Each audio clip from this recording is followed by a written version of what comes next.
Begin afresh every morning. Devotional thoughts for women.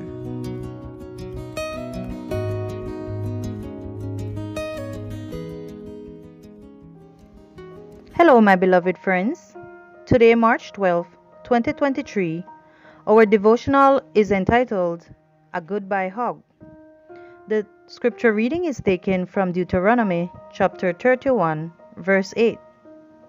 And the Lord, He is the one who goes before you. He will be with you. He will not leave you nor forsake you. Do not fear nor be dismayed.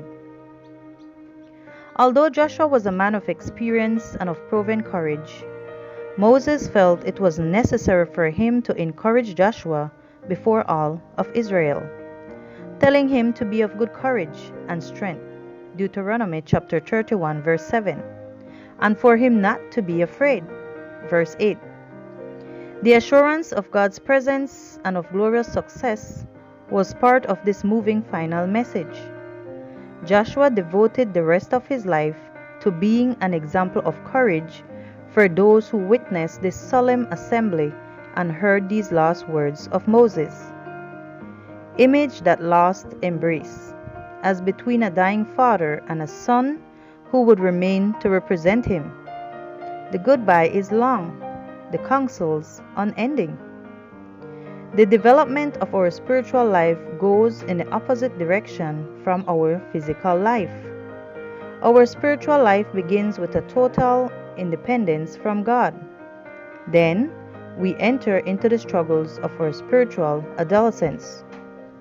We want to demonstrate that we have learned enough about God and that we are doing the right things. As we grow, we realize that we cannot be independent of our Father, because we run the risk of straying or of making wrong decisions. We distrust that our own criteria more often, and we trust more in God's criteria. Finally, we become as dependent on God as a child is on its parents. We don't take a single step without consulting Him.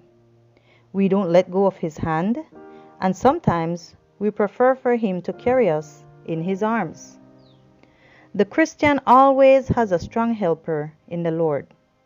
The way of the Lord's helping we may not know, but this we do know: He will never fail those who put their trust in Him. Could Christians realize how many times the Lord has ordered their way, that the purposes of the enemy concerning them might not be accomplished? They would not stumble along complainingly. Their faith would be stayed on God, and no trial would have power to move them. They would acknowledge Him as their wisdom and efficiency, and He would bring to pass that which He desires to work out through them. No matter what stage of your spiritual life you find yourself in today, this promise is for you: I will not leave you nor forsake you.